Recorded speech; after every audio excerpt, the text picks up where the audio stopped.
Hello, I'm Dr. Catherine Kraft, and this is the 10th and last in our series of videos on anxiety management during the time of COVID-19.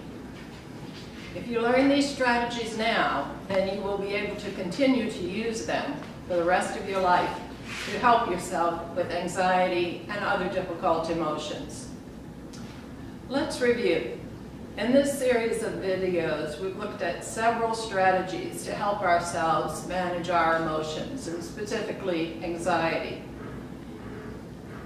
We've learned how anger and grief, however, may indeed be used as fuel for anxiety.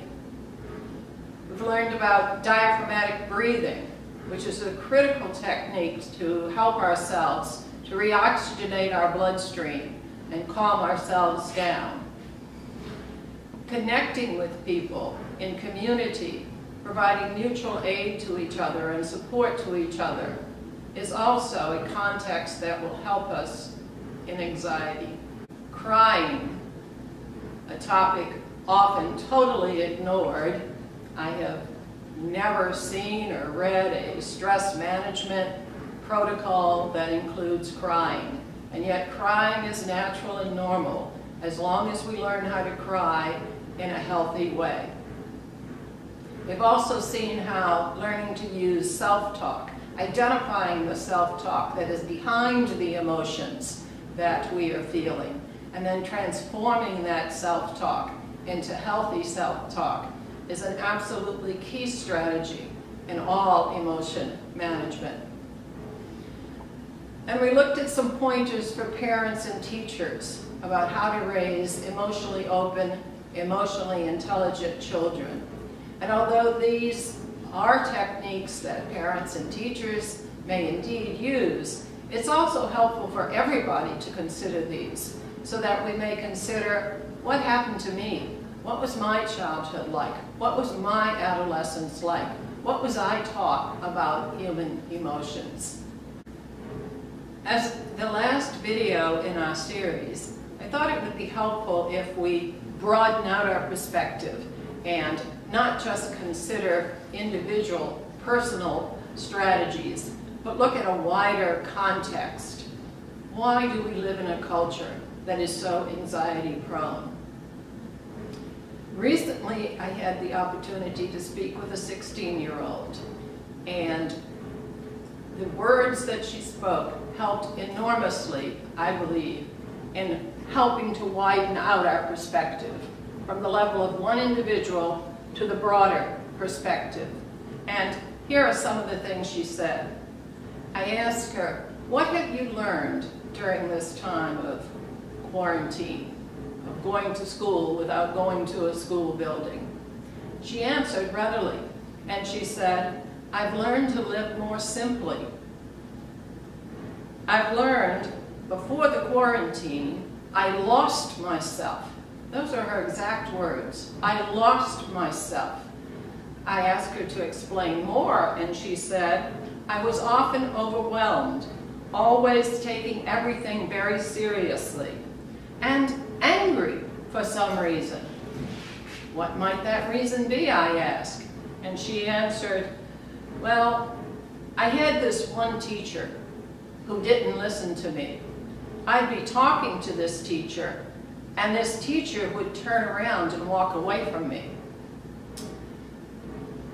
Let's look at these wonderful learnings that a 16-year-old was able to obtain in 2 months of quarantine and a different way of life. She concluded, I learned to control my emotions, especially anger. Wow. This is just fantastic. Think of it. In 2 months, turning around one's emotional self. If a 16-year-old can do it, we all can do it.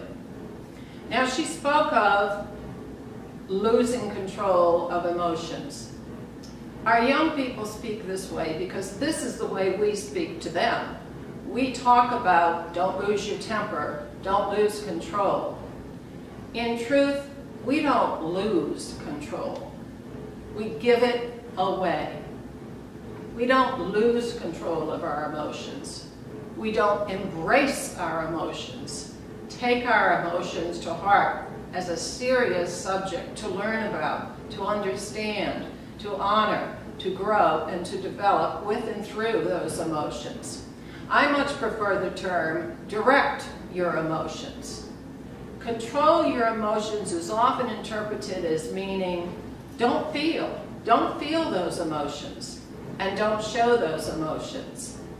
Well, adrenaline is adrenaline, and cortisol is cortisol, and once those hormones are released in your body, once you are, as people call it, upset, that is, you are emotional, well then you just are.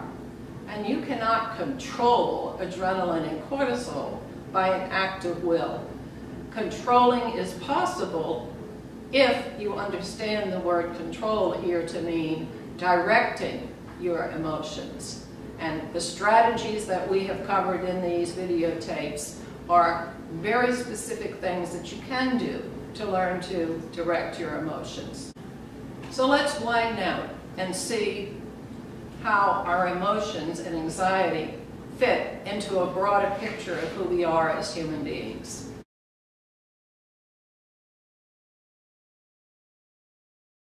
We are physical, emotional, mental beings, and mental includes the higher mental. Now, in our look at strategies, we've looked at the physical level, things that you can actually do and do with your body to express emotion and help yourself embrace your emotions in a healthy manner. Like, for example, diaphragmatic breathing. That's a very physical process. Crying is a very physical process.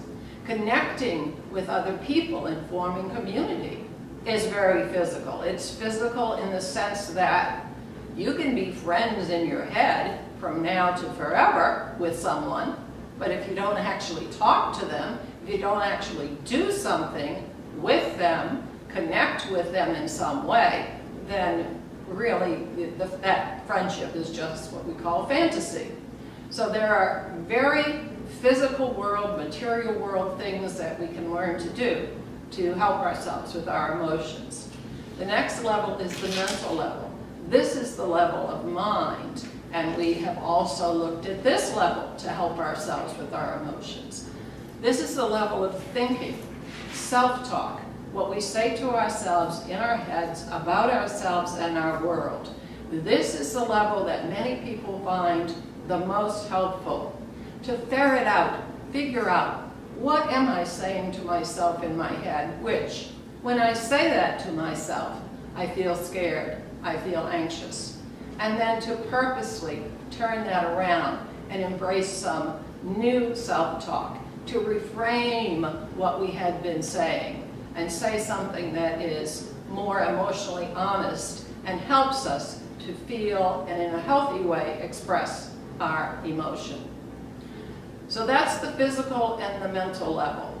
We're skipping over the emotional level for the moment because that is what, in fact, we do. What most of us have learned to do, try to do. There's another level, the fourth level. The fourth level is named by many names. It is the higher mental level. It is the level that explores lofty thoughts and ideas. There are four aspects of the higher mental that I want to talk about. The first is beauty. Beauty includes art and music, which are fabulous vehicles for expressing emotion in a healthy way. Beauty includes all forms of arts and crafts and anything you do and make beautiful. So for example, gardening, even just simply arranging your house in a pleasing manner, all of that is beauty. Music too, in its wide range, expresses all our emotions. It's a wonderful vehicle to use with young people to help them to develop healthy emotionality. Beauty refines us, gives us a bigger perspective. So art and music do that for us and help us see ourselves in a broader, more expansive way. Another aspect of the higher mental is called truth. The exploration of truth is something we human beings have been doing from apparently time immemorial. Certainly the ancients did it. They gave us philosophy. They gave us many ways of understanding the world. Truth, yes, we have been asking for millennia, what is truth? What truths? How do I understand truths? But this very exploration is an expression of higher mind. Another critical aspect of higher mind is intuition. Intuition is that sudden flash of insight. Intuition is that elusive, unknown knowing. It's the, I don't know how I know this, but intuition is the flash of insight that one or more of our scientists will have to help us understand how to move away of this, move away from and out of this pandemic. Facts are just facts until someone, in a brilliant flash of insight, puts them together in a totally new way. If by any chance any scientist or researcher is watching this, or you know one, the best way to access this facility that we have is to be scientific, collect all the facts you can, do all the work you can in the laboratory, push it to the nth degree that you can push it, to understand everything, to invent, to create whatever you need to develop your understanding, and then let it alone. Go for a walk in the woods. Go for a walk by the seashore or by the lake. Write your question, your key question down and put it under your pillow. Who knows? As you walk or as you dream, a flash of insight may come together for you, and you may understand the area that you're researching in a totally new and brilliant way. This is an aspect of higher mind that we greatly value. It is our minds that will get us out of this pandemic and move us ahead. So I skipped over the emotional level because, in fact, that is what we do in our culture. That is what we have been taught to do. And I think you can see this by simply really thinking about how we use each of these four levels: physical, emotional, mental, and the higher mental. There's another aspect of the higher mental, the spiritual, which I'll get to. But we skip over the emotional because this is something we have been taught to do. And that's the only reason. It's because we've been taught in our society, in our culture, how to do this. If I said to you, you have a great physique, you have a beautiful body or a handsome face, you dress so well, you're such a physical person, you would consider all that to be compliments. If I said to you, you are a great thinker, you're so smart, your ideas are so astute and keen, you would consider all of that to be a compliment. I'm just saying, you're a mental person. Your mentality, the way you think, is very nice. I like it. It's good. I agree with you. And on the fourth level, the highest level, the level of the rarest types of thoughts, if I said to you, you have an exquisite sense of beauty, a great grasp of truth, your science is so intuitive, and you're such a spiritual person, all of that you would accept as a compliment or a positive. Now imagine that I said to you, you're emotional. How do you feel? How do you react if somebody says to you, you're emotional? And especially if they phrase it, you're so emotional. Not a positive response, right? If I say you're so physical, if I say you're such a mental person, such a thinker, if I say you're so spiritual, you accept all of that as positives. So how come you're so emotional is not also a compliment? We're just simply naming a level of our humanity when we say that. Of course, we do know why it's not seen as a compliment. Somewhere along the line, and I believe it happened in the 20th century, we began to equate emotional with weakness. So you're emotional is interpreted as meaning you're weak. You're so emotional is interpreted as meaning you're very weak. But all we're saying when we say you're emotional is you're human. Now, how did this happen? How did we arrive at this kind of very negative definition of the word emotional? You can look back to the 19th century. Remember the books that your teachers had you read in school, Jane Austen and Charles Dickens, Mark Twain. You can look at this literature and you can see great human emotionality presented to you, and presented mostly in a very positive way. These authors, the great authors, were psychologists before there were psychologists in their understanding of human emotions. But we've moved far, far, far away from Sense and Sensibility.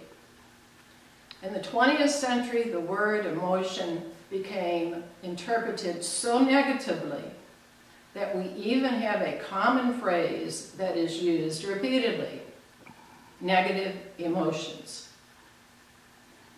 We get stressed, we are taught, because of our negative emotions. Don't let your negative emotions get to you.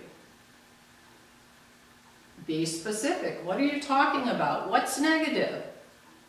You'll find when you look more closely, these are the emotions of anger and fear, and sometimes sadness, that are underlying this understanding. But these emotions are simply part of who we are as human beings. So how can we call them negative? If we call these emotions negative, we are calling ourselves negative as human beings. I believe it's time for us to move away from this. How did we get into this? I'll leave that to the historians and the sociologists to examine in detail. But as I've looked at it so far, I believe we really began to get off track during World War II. So that was in the 1940s. Certain ideas were presented, and the populace embraced those ideas. Franklin Roosevelt, President of the United States, famously said, "The only thing we have to fear is fear itself." Over in Great Britain, the Brits put up posters that read, "Keep calm and carry on." Now, on the surface, those might seem to be truisms, but it appears to me that we interpret those words as meaning, don't be afraid, and if you are afraid, don't tell anyone, don't even tell yourself. And from there, we began to deny, repress, reject, displace, and in every way possible, bury that very painful emotion of fear. We did the same with anger, tried to. Since these emotions are just a natural part of being human, it's quite impossible to genuinely, totally deny them. AA has a wonderful saying. AA says, the emotion comes out sideways. When we deny it, when we reject it, when we displace it, the emotion comes out sideways. It does indeed. I think we would help ourselves much better if we transformed these sayings into something that more accurately reflects how we function as human beings. So, for example, could President Roosevelt speak to us today? I think he would say, the only fear we have to fear is the undisclosed fear, the hidden fear, the denied fear, the rejected fear, the displaced and projected fear. This, indeed, we have reason to be afraid of, because by doing all this, we transform simple fear into something that is much other than fear, as we'll see in a moment. And as far as keep calm and carry on, I think it would be much more honest, if you want to make a poster, to have the words say, "We're all afraid, do your duty anyway." That's certainly what the British poster meant, or wanted to mean, I believe. We're all afraid, but do your duty anyway. Now that is courage. There are many definitions of courage. Mine is, courage means being afraid and doing the right thing anyway. I believe today that both Roosevelt and Churchill would caution us and direct us to take a look at how our maladapted emotions impact our behavior in society. I have for you a panel that we'll put up that is from page 148 of my book, and it shows the cycle of how emotion gets transformed into behavior in society. So here we see that when we deny fear and anger, we displace it and project it outward. It becomes what we call prejudice, bigotry, and creates more emotion. This then moves forward in a never-ending cycle where emotion is denied, displaced, projected, becomes what we name prejudice, bigotry, which yields more emotion. Around and around we go. We change this in society by changing ourselves, changing our emotional selves from being a neglected part of ourselves to being an integrated part of ourselves. There's much talk in society about mental health. Mental, that word would seem to pertain to the mental level, to the thinking level, right? There's very little direct talk about emotional health. Emotional health means emotional intelligence.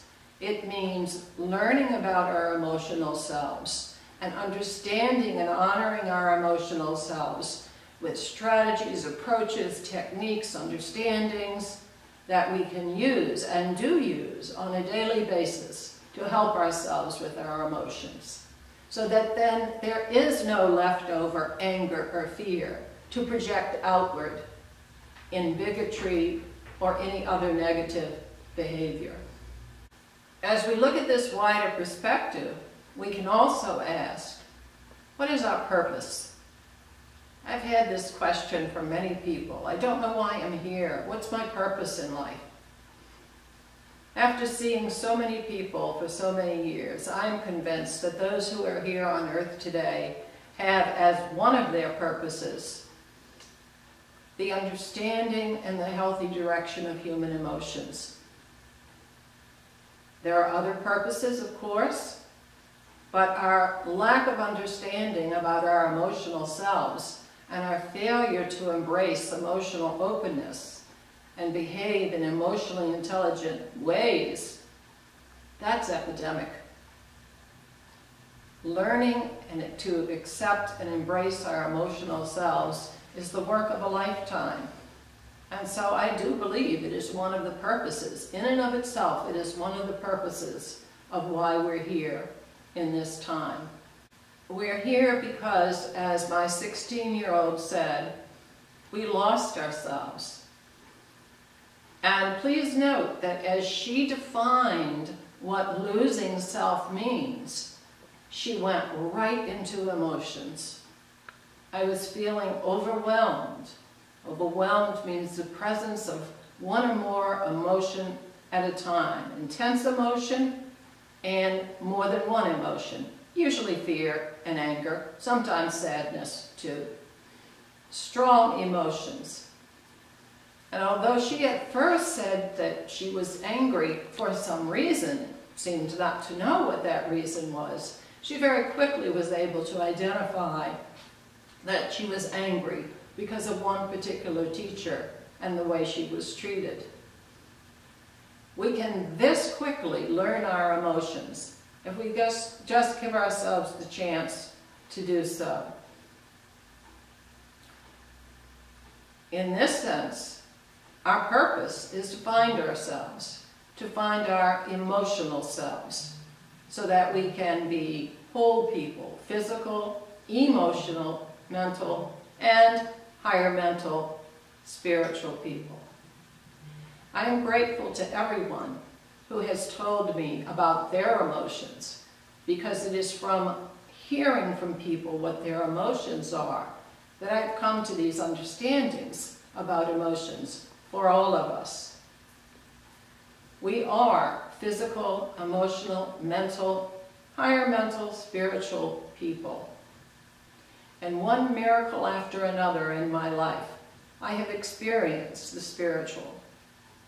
And so I know heaven is with us, and your angels do bless you.